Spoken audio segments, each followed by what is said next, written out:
Germany recognise হতে হবে university, না হলে আপনার সার্টিফিকেট মার্কশিট গুলো অ্যাকসেপ্ট করবে না। আমিও আগে ভাবতাম যে ন্যাশনাল ইউনিভার্সিটি থেকে অনার্স করে জার্মানিতে মাস্টার্স করা যায় না, এটা আমার ভুল ধারণা ছিল। আসলে ব্যাপারটা তেমন না। ইউনিভার্সিটি কিভাবে সিলেক্ট করবেন বা কোথা থেকে খুঁজে নেবেন, আজকের ভিডিওতে আমি কথা বলবো বিপিডি নিয়ে। এটা কি কি জন্য লাগে, আর আমার এক ভাই কমেন্ট করেছে, আব্দুল রাকিব হাজারিয়ান ভাই, যে বিএসসি এর পরের ভিডিও চাই, মানে মাস্টার্স এর কি কি ডকুমেন্ট লাগে অর্থাৎ অ্যাডমিশনের, ওইটাই জানতে চাইছে। তো আমি একদম শর্টকাটলি বলবো, বেশি লেন্দি করবো না। তো আমি প্রথমে বলবো বিপিডিটা। বিপিডিটা আসলে কি?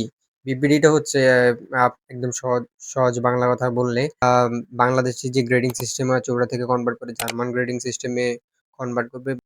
জার্মানিতে হচ্ছে আপনার ১ থেকে ৪ পর্যন্ত এটাকে বিপিডি নাম্বার বলে। গ্রেডিং গ্রেডিংস নাম্বার বলে। সো এটা হচ্ছে ১ থেকে ৪ পর্যন্ত, মানে যত কম হবে তত আপনার রেজাল্ট ভালো। যদি ১ হয় ওটা হচ্ছে একদম হাইস্ট, আর নিচেরটা তো যা বুঝে নিন।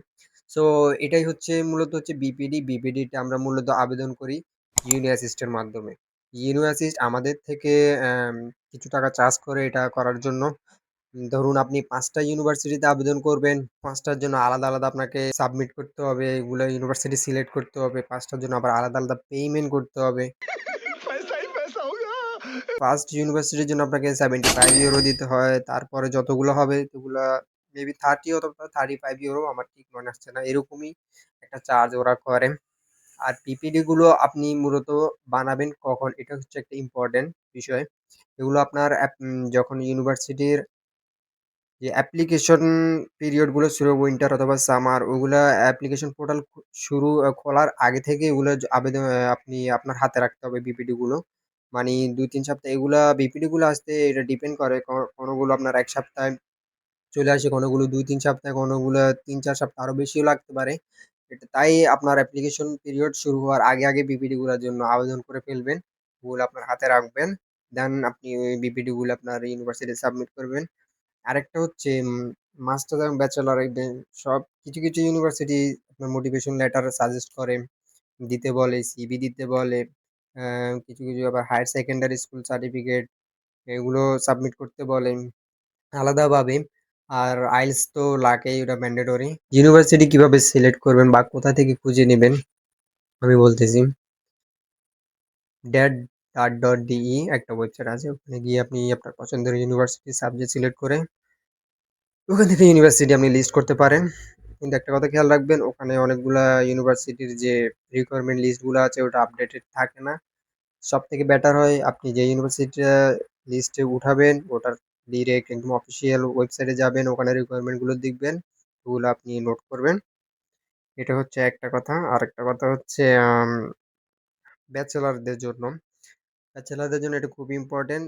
আমরা ব্যাচেলরে আমি যে পূর্ব ভিডিওতে বলেছি যে যে কোনো একটা ইউনিভার্সিটিতে ১ বছর কমপ্লিট করতে হয়। ওটা জার্মানি রেকগনাইজ হতে হবে ইউনিভার্সিটি, না হলে আপনার সার্টিফিকেট মার্কশিট গুলো অ্যাকসেপ্ট করবে না। তো এটার জন্য আমাদের কি করতে হবে? একটা হচ্ছে আতিবুর নামে একটা ওয়েবসাইট আছে, আই থিংক আমি এটা দিয়ে দিব এখানে।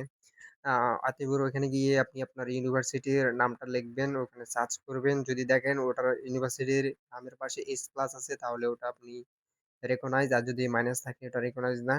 সো প্লাস মাইনাসও থাকে। কিন্তু আমি সাজেস্ট করব ওইগুলোতে না গিয়ে আপনি প্লাস যেগুলাতে আছে ওগুলাতেই ভর্তি হবেন। আর ওগুলা থেকে আপনি আপনার ডিগ্রিটা কমপ্লিট করবেন। তারপর ব্যাচেলর অথবা মাস্টার্সের জন্য আবেদন করবেন। আরেকটা কথা, আমিও আগে ভাবতাম যে ন্যাশনাল ইউনিভার্সিটি থেকে অনার্স করে জার্মানিতে মাস্টার্স করা যায় না। এটা আমার ভুল ধারণা ছিল। আসলে ব্যাপারটা তেমন না। অনেকে যায়। আমি দেখেছি, অলরেডি অনেককেই দেখেছি। ন্যাশনাল ইউনিভার্সিটিতে আপনি ইংলিশে পড়েন বা ফিজিক্স, কেমিস্ট্রি, ম্যাথমেটিক্স যেকোনো সাবজেক্টে পড়েন, আপনি ওই সাবজেক্ট রিলেটেড যেকোনো মাস্টার্স প্রোগ্রামে আপনি নির্দ্বিধায় আসতে পারেন। এটা অ্যাকসেপ্টেড। ওটা দিয়ে আবার ৭ কলেজ যেটা আমরা বলি মেবি ৭ কলেজ, হ্যাঁ, ওগুলো হয়। আমি দেখেছি যে এগুলা হয় অনেকগুলো।